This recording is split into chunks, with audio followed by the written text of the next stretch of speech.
We're back out on the Bass Buggy, and today we're talking about how 90% of fall fishing can be summed up in just a few simple points. Stick around.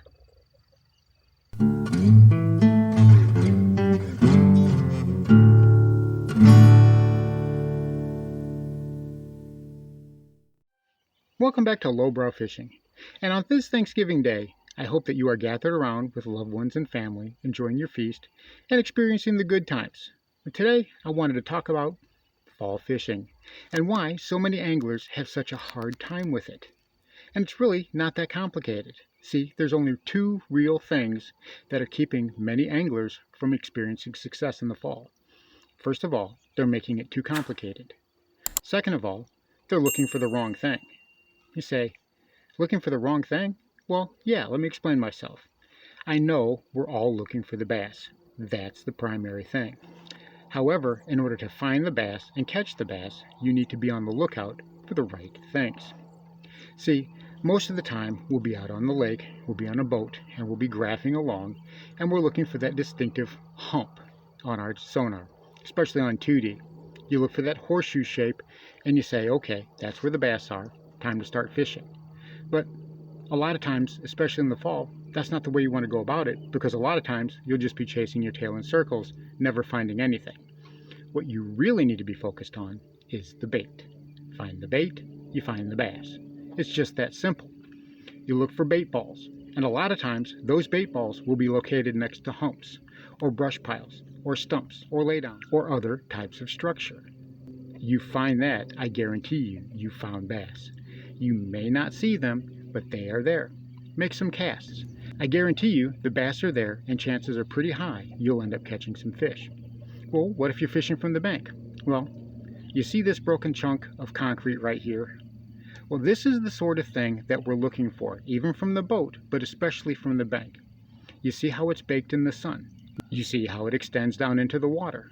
Well, this heats up during the day, and it radiates that heat and warmth into the water. Again, there's minnows and there's bait fish all in this area, which means there's bass. All the fish want to come to these sorts of areas, especially the bass, because it gives them warmth. They want the warmth because the warmth is what gives them energy. Bass are cold-blooded, remember? They don't regulate their own body temperature. So they need an external source. In this case, their environment, the water they live in, that provides them the heat. Okay, so what else? Well, take a look around. We are programmed to look around the bank and see what we can find, like a brush pile or a laydown or whatever. But what we really need to be thinking about is, how is what we're seeing affecting what's going on underneath the water? See, but a lot of times we're not thinking about that. We're looking for that overhanging brush we can possibly skip a jig up underneath, a dock that we can work, a laydown, a log, or whatever.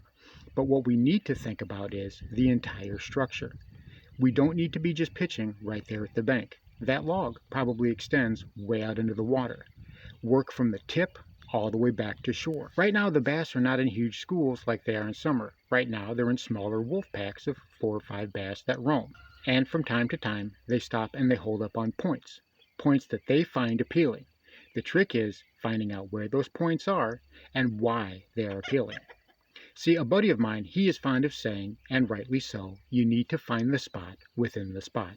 What that means is we can look down a bank and we can see brush overhanging it, casting shade, and it looks glorious.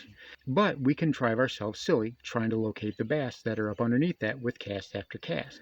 We need to find the particular spot that the bass are holding on and what they are looking for. And when we do catch a bass, we need to ask ourselves, why was that fish there? What about that particular spot was important to that bass? Was it there for a reason, or was it just roaming? Chances are that bass was there for a reason. But then you say, well, Joe, what about baits and tricks and tips and all these other things that I'm seeing about on YouTube? Don't worry about that. Keep it simple. Myself, I start with something I know that the bass are feeding on. I go with a good old fluke or something like that, and that's what I work with. I go up and down in a particular spot working it. Now remember, in the fall, you still want to cover water, but you want to make a few more casts and slow down your presentation, because even on a warm sunny day, it doesn't mean the water's warm. Those fish are still going to be a little lethargic. So cover water, but do it a little bit more carefully, do it a little bit more thoroughly. Make a cast here and there, sometimes 3 and 4 casts, and then move along. Again, I'm going for things that I know the fish are feeding on right now. I'm not getting cutesy with it. I get a pack of white flukes and I start casting them. I rig them Texas rig, usually with a 3/16 out bullet weight. Sometimes I'll go weightless on a finesse. Whatever. I know that the bass are looking for dying shad. They're looking for dying shiners, bait fish in general. That's what they're feeding up on. Now, if I get fish to reveal themselves and they're not biting, then I might change it up. I might do something a little bit different. I might throw a jig or a chatterbait or even a Texas rigged worm. Those presentations will also be effective this time of year.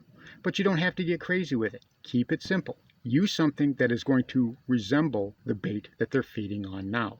Make it easy for the bass because they're trying to make it easy on themselves. That way you can keep things simple, you can locate bass, and you can actually get the puzzle of fall fishing figured out. So there you have it.